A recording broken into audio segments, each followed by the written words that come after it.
David and Bathsheba have a prophetic problem. I think David and Bathsheba, you hear those names, and this is probably the best known section of Scripture. Everybody knows David and Bathsheba. David and Bathsheba, these two lovers, the best known people in the book. Everybody knows David and Bathsheba. This story is probably the best known in the entire section of Scripture. Everyone knows the story of David and Bathsheba, what took place. But you probably do not know the reality of the story behind the story. There is a story behind the story. This is probably the greatest love story in the Bible, but it's also the greatest lust story in the Bible. And the reality is, David and Bathsheba had a prophetic problem. We'll take a look at that. And it came to pass. I love when the Bible starts off, because God is always working in the background. At the time when the kings go to battle, there's a rainy season in the world. There's a rainy season in winter. There's a rainy season, and all the armies of that generation, of that time, they would go home and they would prepare for battle. Then when the rainy season was over, they would go out and they would make war. And there was a season when you went home and prepared, and then a season when you went out and went to war. And it was this time of the season that kings go to war. And David sent Joab, his leader. Joab, I want you to go. Joab, I want you to take all of my servants, the best soldiers I've got, the choice men. I want you to take all of Israel.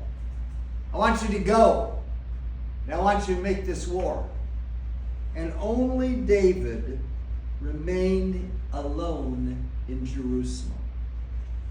Here's the leader, here's the king, here's the man who's in charge, and he's telling everybody else, you guys go to work. I'm going to sit here and I'm going to think about it. I'm going to mill.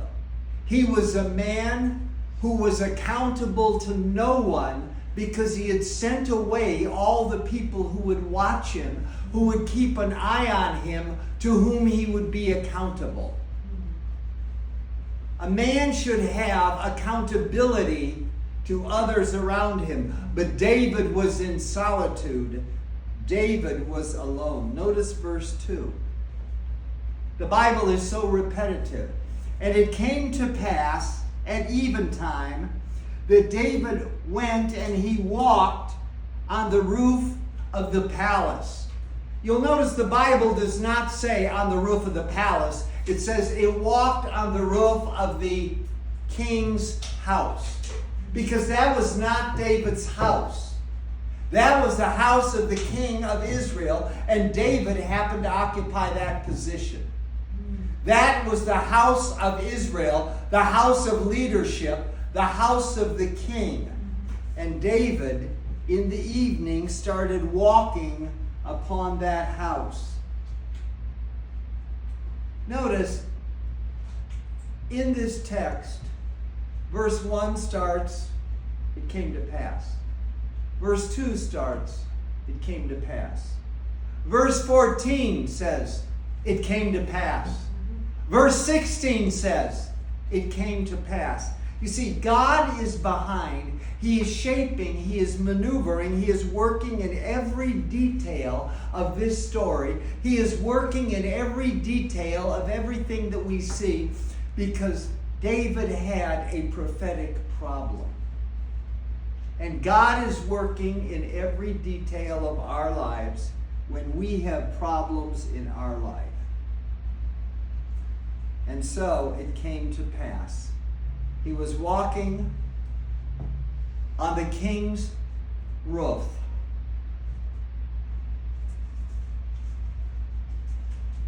And he looked and he saw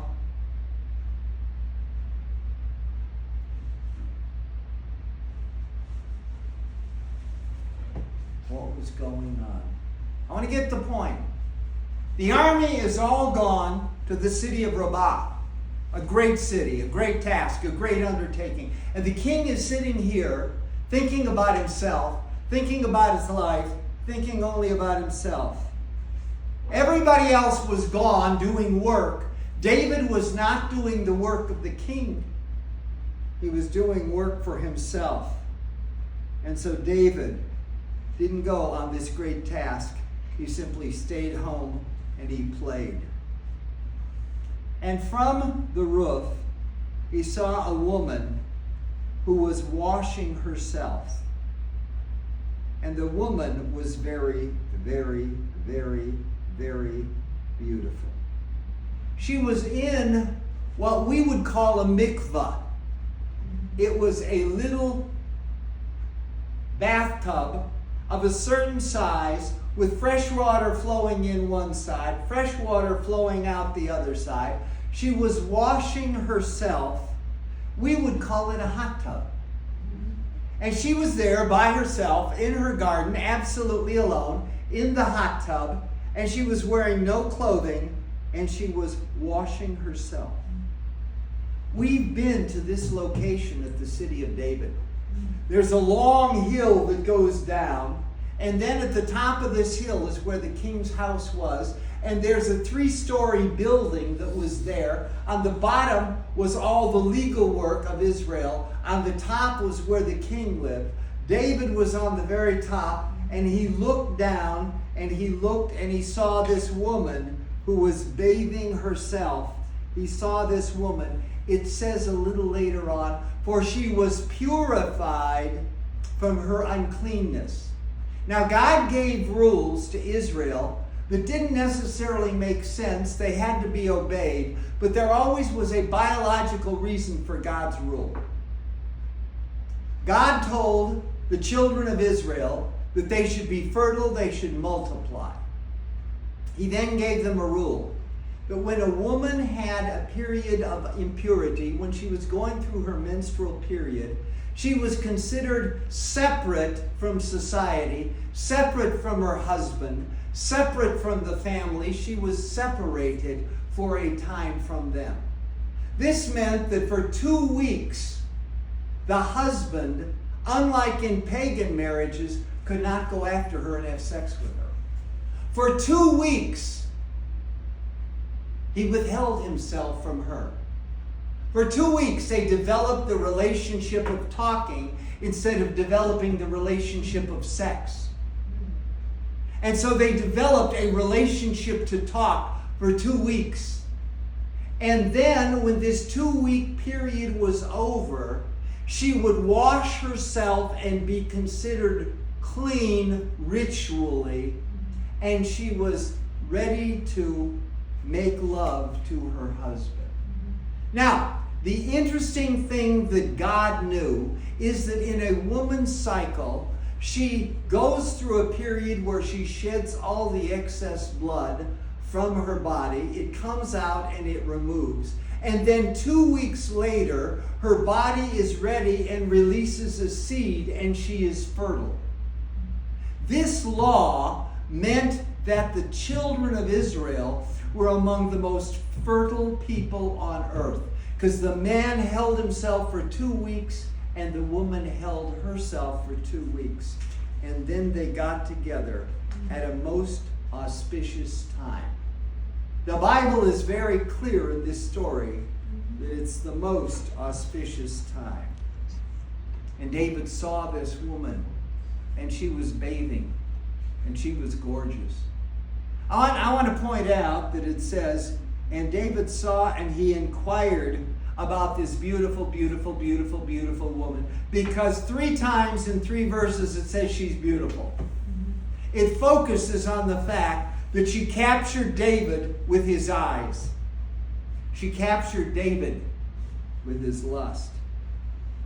And David said, "Who is this beautiful, beautiful, beautiful woman?" And one of the servants said, "This is Bathsheba, the daughter of Emilia, the wife of Uriah the Hittite." Got a bunch of names here. I want to go through the names so you'll know what they mean. Because the story is told in these names. The one that nobody's ever heard, that you're going to hear tonight, is told in these words. His name was Uriah. It means flame of God. It means light of God. He was a man who was righteous. He was dedicated. He was committed to God. He was committed to serve his God. And he was a Hittite. Who were the Hittites? Well, the Hittites were a group from Turkey, and they were the descendants of Heth. And to many people in many languages, the name Hittite meant terror, fear, or scariness, because they were a very, very warlike and strong people. Uriah, the man who reflected the light of God, was a terrible, terrible warrior. Fact is, this is important. In 2 Samuel 23, it names David's 30 most valuable soldiers. He lays out the 30 most valuable, powerful soldiers that David has. It's like King Arthur's Knights of the Round Table. These were the ones that David trusted the most. These were the ones that David knew the most. And in the middle of that group, David's most 30 mighty men was Uriah the Hittite. And he was the husband of this Bathsheba. Now, there's two parts to being a husband in Israel. The first part is the part of engagement. Two people get engaged. They make a verbal commitment to each other that they will live for each other and that they will be married and that the marriage will be under God. They do not consummate the marriage, but they are considered at that point husband and wife. At the point of engagement, they are considered husband and wife. Then comes a second ceremony when the husband comes together with the wife and they consummate the marriage, and at that point they move on in life. Uriah the Hittite was a husband to Bathsheba. Bathsheba's father's name was Eliam. This was Bathsheba's father. If you read in 2 Samuel 23, it says that Eliam was also among David's 30 mighty men. You get the picture? Yeah. These two men knew each other. They were committed to each other. They were warriors out in the field. They were men who fought the wars together. And they were committed absolutely as the mighty men of David to each other. And this was the husband and the father of Bathsheba. Now Bathsheba, get this, means daughter of the oath.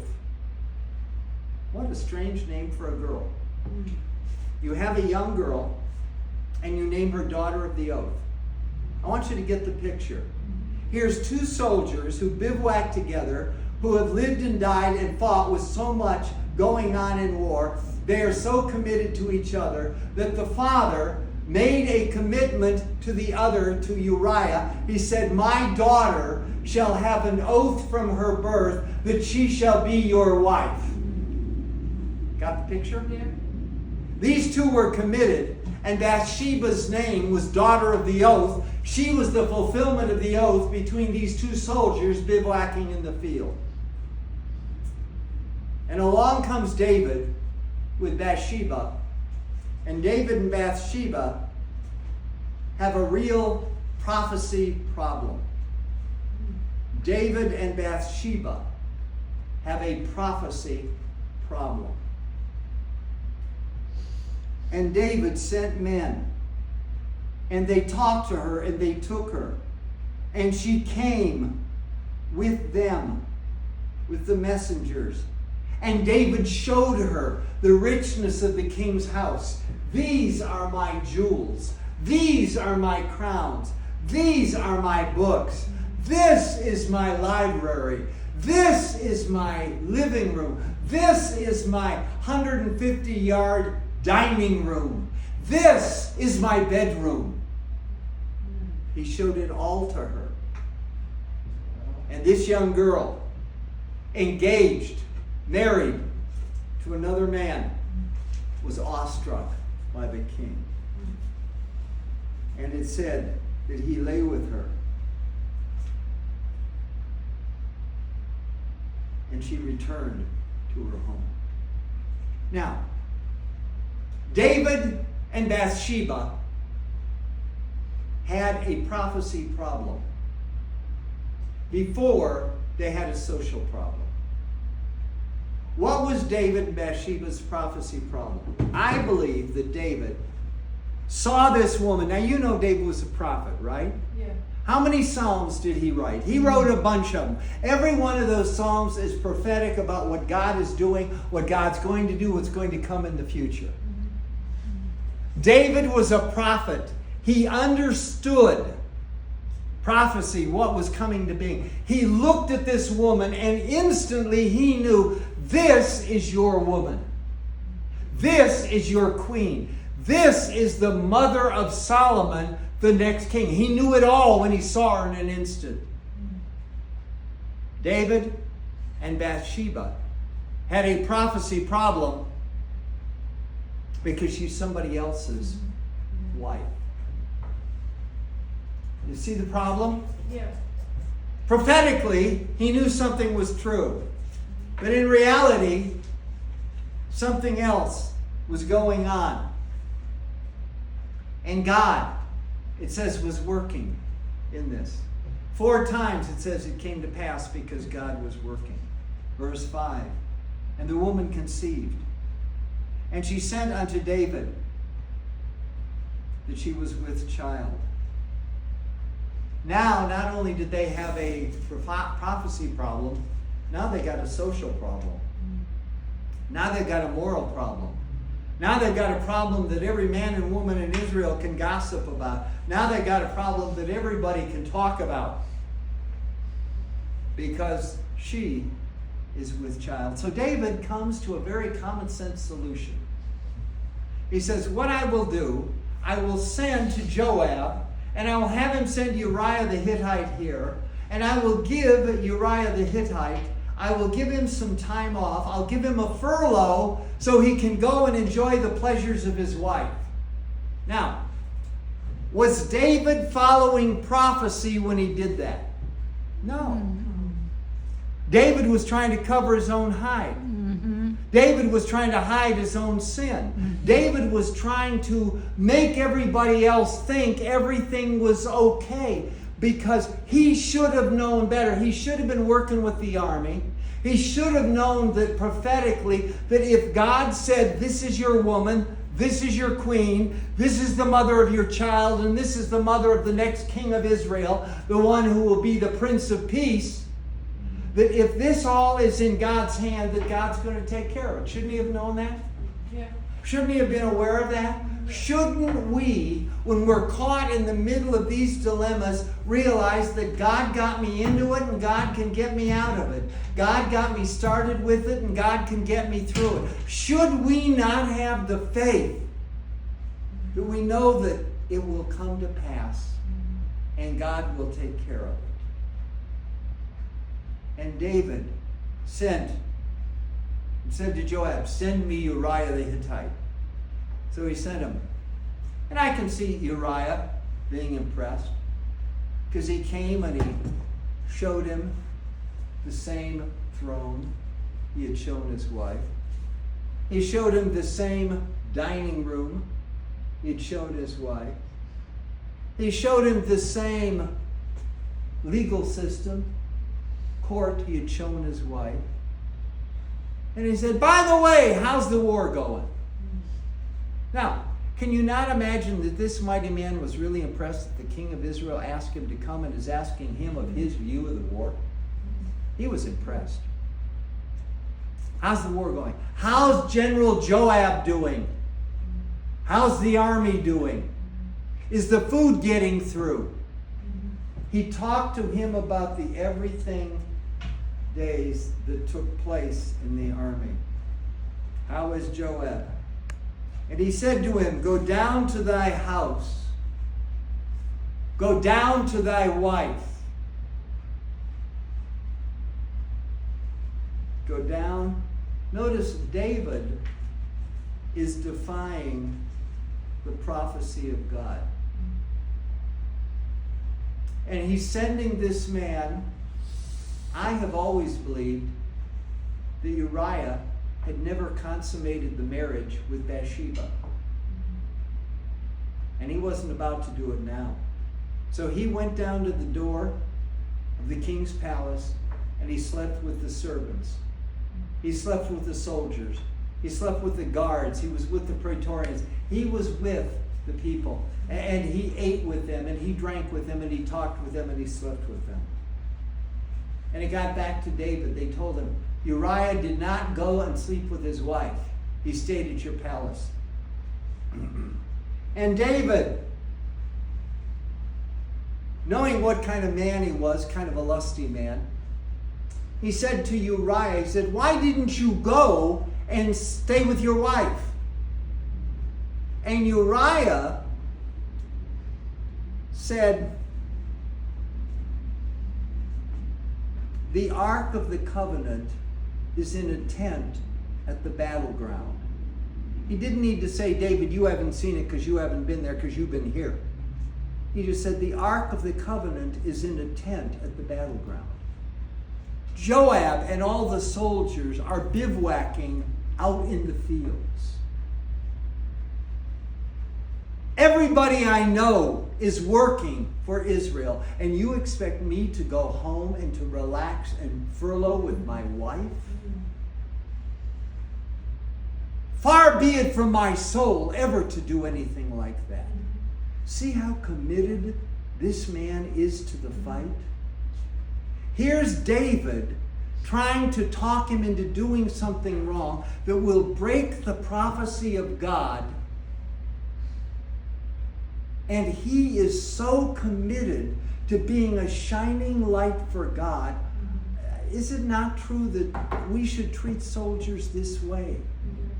The Israeli army, I mean, God help them. They go into hellholes. They go into terrible places. They go into caves and all these things that are built in order to be prisons, to be hired, to be bomb shelters, and they have to go through there. Every time you and I see a soldier, we should thank him. Every time we see a policeman, we should thank him. Every time we see a fireman, we should thank them. And so David said to him, he said, what I want you to do, stay around here. And he says, you're going to eat at my 150-yard long dining room table. Did you all see the table in England that Donald Trump ate with at the King and Queen? Yeah. Some table, some room, some windows. It was a nice place. So he says, you're going to eat with me tonight. Not only are you going to eat, you're going to drink, and he brings out all the champagne, and he brings out all the fine wine, and he gets him really drunk and soused. He says, I'm going to send him home to his wife. So he gets him drunk and soused, and he sends him to his wife, but he won't go to his wife. He comes back and he sleeps with the servants. So David comes up with another scheme to try to cleanse his name from Israel. He takes and he writes a letter, and the letter is to Joab, the general.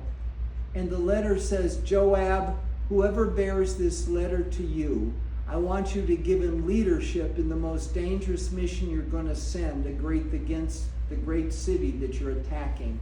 I want you to send him in leadership to the most dangerous portion of the battle, and then I want you to pull back and withdraw and leave him there to be destroyed.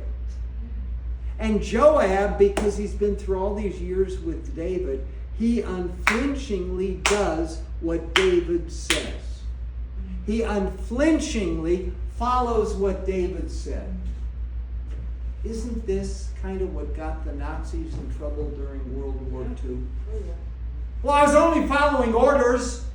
I didn't know what was going on over there. I didn't know what was going on. I was just told to do this over here. My job was simply to get boxcars. My job was simply to put them in boxcars. I didn't have any other job. I didn't know what was going on. Joab did exactly what David said. And so when Joab sends his next report to David, he's almost afraid to tell the messenger what to tell David, because he says, when you tell David how's the battle going, you tell him the battle's going poorly.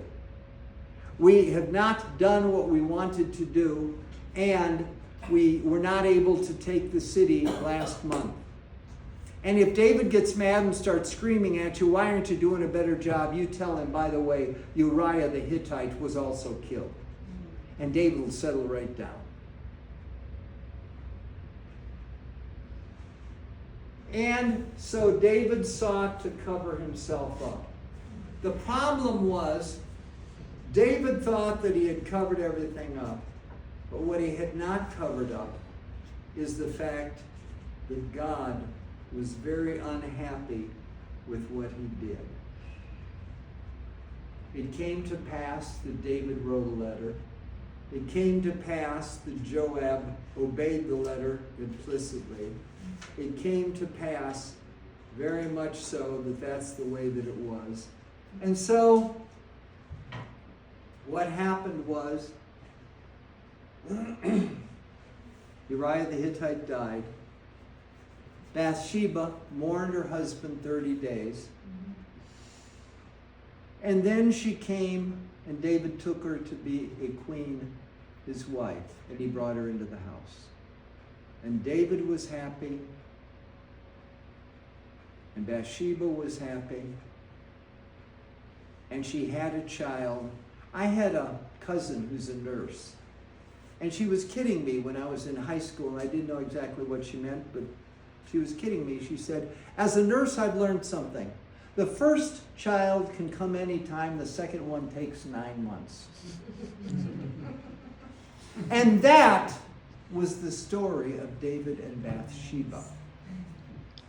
And I love the last verse that our lector closed with. And the thing displeased God. Next week, we will see what happens when God sends Nathan the prophet to David to tell him what to... Because David had a problem. I believe, I'm going to jump back in the story. I believe if David had done nothing, Uriah would have been killed in the war, and Bathsheba's would have been his without any dirt. Yeah. That's what I believe. But David rushed things and caused a problem. Will you rise for the Aaronic benediction?